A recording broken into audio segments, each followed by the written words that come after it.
السلام عليكم. اليوم سنرى suite majorée, suite minorée, suite bornée. متتالية مكبورة، متتالية مصغورة، متتالية محدودة. Comme d'habitude, je vais expliquer en français puis en arabe. Soit définition, soit UN, N appartenant à I, une suite numérique. On dit que UN, N appartenant à I est majoré si seulement si, donc on a une équivalence si seulement si, il existe un nombre réel M tel que UN inférieur ou égal à M pour tout N appartenant à I. On dit que UN, N appartenant à I est minoré si seulement si il existe un nombre réel petit m tel que UN supérieur ou égal à M pour tout N appartenant à I. On dit que UN est borné si seulement si elle est majorée et minorée. On va illustrer ça par un exemple. Donc soit UN, N supérieur ou égal à 1, la suite numérique définie par UN égale à racine de N à la puissance 4 moins 1 moins N au carré, montrant que UN est borné.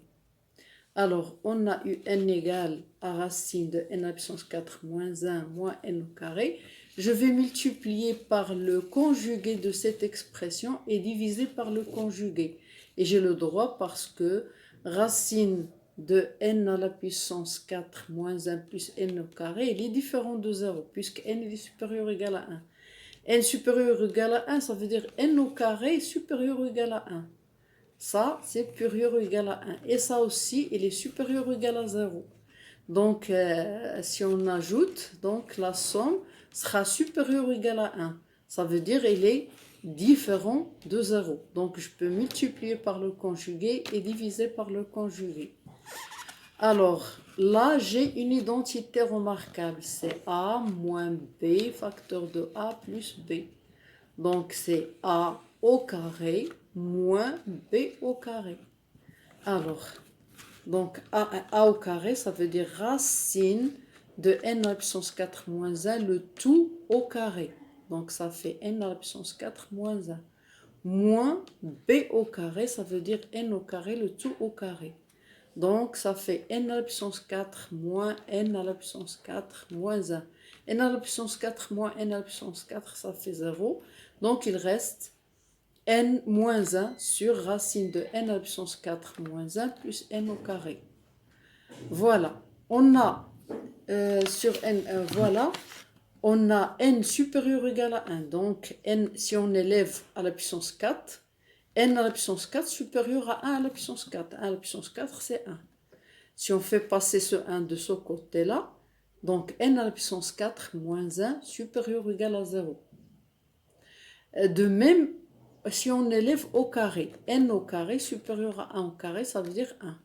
Donc N au carré supérieur ou égal à 1. Si on ajoute ça à ça, alors on aura racine de N à la puissance 4 moins 1 plus N au carré supérieur ou égal à 0 plus 1, ça fait 1. Donc cette expression, il est supérieur ou égal à 1. Si on prend l'inverse, on doit inverser l'ordre. Donc l'inverse de ça, elle est inférieure ou égale à l'inverse de 1 qui est 1. Donc l'inverse, ça veut dire 1 sur racine de N à la puissance 4 moins 1 plus N au carré inférieur ou égal à 1. Donc finalement, on a trouvé que UN est égal à moins 1 sur racine de N à la puissance 4 moins 1 plus N au carré. On sait que cette quantité-là, on l'a déjà montré, elle est inférieure ou égale à 1. Voilà, on l'a déjà trouvé. On a pris l'inverse et on a trouvé que cette quantité est inférieure ou égale à 1. Donc on a déjà montré que cette quantité est inférieure ou égale à 1. Si on multiplie par moins 1, donc l'ordre s'inverse. Donc moins 1 sur racine de N à la puissance 4 moins 1 plus N au carré supérieur ou égal à moins 1. Or ça, on a déjà dit, c'est UN. Donc UN supérieur ou égal à moins 1 pour tout N appartenant pour tout n supérieur ou égal à 1. Donc, pour tout n supérieur ou égal à 1, on a trouvé que un supérieur ou égal à moins 1. Que veut dire ça? On peut alors conclure que n supérieur ou égal à 1 est minoré par moins 1. Puisque pour tout n supérieur ou égal à 1, on a un qui est supérieur ou égal à moins 1. Donc, moins 1, c'est un minorant. Voilà. De même, on sait que pour tout n supérieur ou égal à 1, cette quantité est positive. On a n carré qui est positif, la racine qui est positive, 1 sur cette quantité qui est positive. Là, on a une quantité qui est positive. Alors, si on prend l'opposé de cette quantité, il sera négatif. Donc, si on multiplie par moins 1, donc moins 1 sur racine n à puissance 4 moins 1 plus n carré inférieur à 0.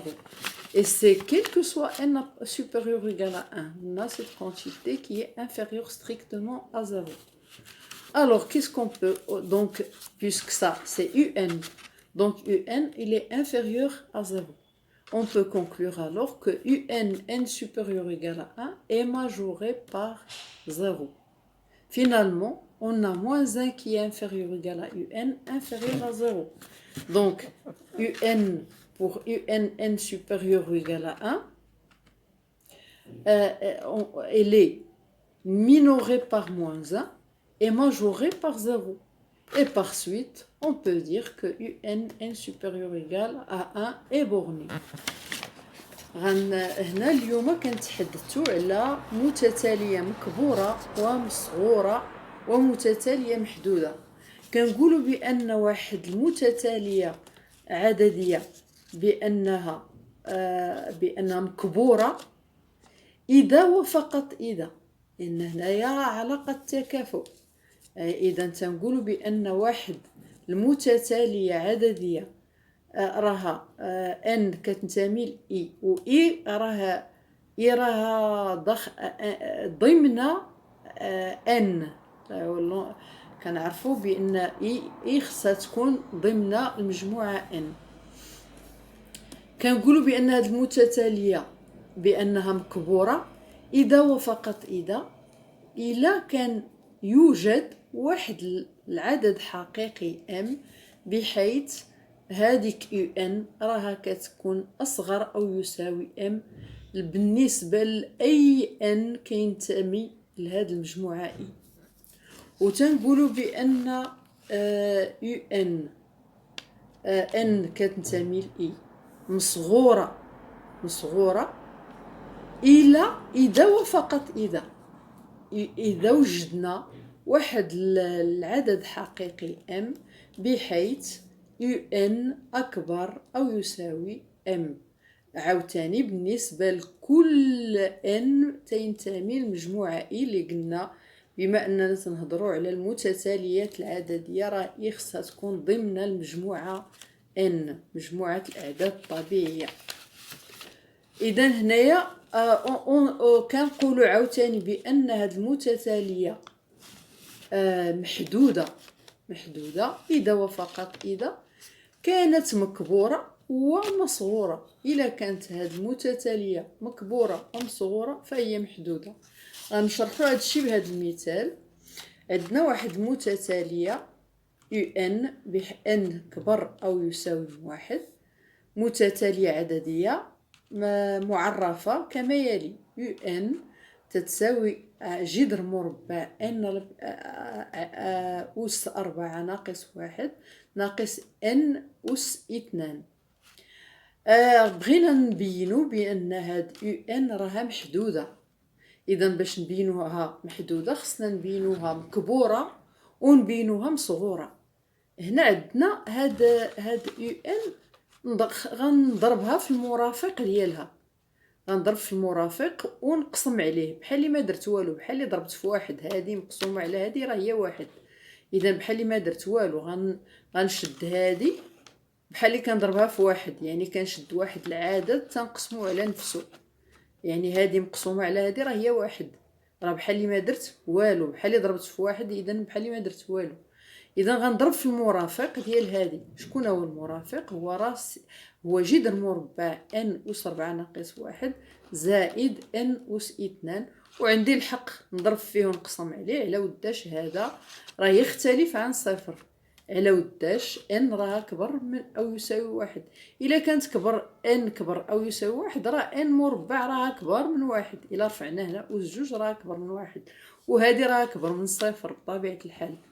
اذا راه غتجينا شي حاجه اللي كبر من صفر زائد شي حاجه اللي كبر من 1، اذا المجموع راه غيكون كبر من 1. اذا هذه راه تختلف عن الصفر. اذا عندي الحق نضرب فيها ونقسم عليها. هنايا كيبان لي هذه على شكل متطابقه هامه اللي هي ا ناقص ب عامل ل ا زائد ب، وتنعرف بان هذا النوع من المتطابقات الهامه كيساوي ا اس 2 ناقص ب اس 2.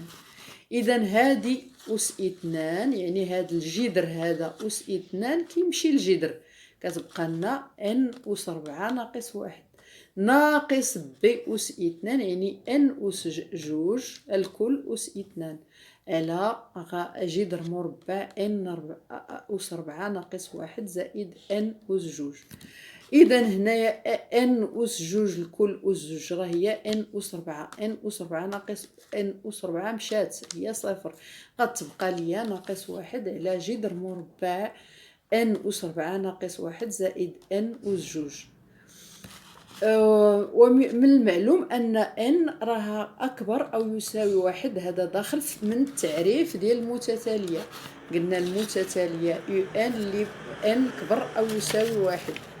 ان كبر او يساوي 1 اذا الا رفعنا اس 4 اس 4 غتجيني 1 اس 4 هي 1. اذا غتجيني ان اس 4 كبر من 1. وإلا دوزت هاد الواحد لهاد الجهه هي غتجيني ان أس 4 ناقص 1 أكبر أو يساوي صفر. عاوتاني إلا رفعنا أس 2 راه غتجيني ان أس 2 كبر من 1 أس 2 اللي هي 1. غنجمع هادو الطرف بطرف، إذا غتجيني راس جذر مربع ان أس 4 ناقص 1 زائد ان أس 2 راه كبر من صفر زائد 1 اللي هي 1. إذا إلا خديت المقلوب خصني نبدل الترتيب، غناخد المقلوب هذه. اذا غتجيني 1 على جذر مربع ان أس 4 ناقص 1 زائد ان أس 2 غتجيني صغر من 1. وإلا ضربت في هذه في ناقص 1 ناقص 1 غنحصل على يو ان، لان يو ان شكون هي ناقص 1 على هذه الكميه. اذا ولكن الا ضربت في ناقص 1 خصني نبدل الترتيب، غتجيني كبر من ناقص 1. اذا قلنا عندنا هذه اصغر من 1 باش نحصل على يو ان اللي هي كتساوي ناقص 1 على هذه الكميه. غنضرب في ناقص 1 ولكن الا ضربت في ناقص 1 خصني نبدل الترتيب. اذا غتجيني ناقص 1 على جذر مربع ان أس 4 ناقص 1 زائد ان أس 2 اكبر او يساوي ناقص 1. اذا عندنا يو ان راها كبر من ناقص 1 لكل ان اكبر او يساوي من 1. اذا نقدروا نقولوا بان يو ان كبر او يساوي 1 راها مصغوره بالعدد ناقص 1. وفي نفس الشيء كنعرفوا بان هذه الكميه هذه راها موجبه، لان ما عندناش شي حاجه اللي سالبه. هذه موجبه المقلوب راه موجب بطبيعه الحال. اذا هذه كميه موجبه مهما تكون ان اكبر او يساوي 1. الا ضربتها في ناقص 1 غتعطيني واحد الكميه سالبه. اذا هذه الكميه بطبيعه الحال شكون هي؟ راه هي قلنا يو ان. اذا يو ان راها اصغر من صفر. يو ان راها اصغر من صفر مهما تكون ان اكبر من او يساوي 1. اذا هذا الشيء يعني لي بان يو ان كبر او يساوي 1 راها مكبوره بالعدد صفر. وفي النهاية يمكننا نقولوا بأن يو ان محصورة ما بين ناقص 1 وصفر. إذا هي راها هذا يو ان كبر أو يساوي 1 راها مصغورة بناقص 1 ومكبورة بصفر، وبالتالي راها محدودة. لأن إلا كانت عندنا صغورة ومكبورة تنقولوا راها محدودة إلى الملتقى.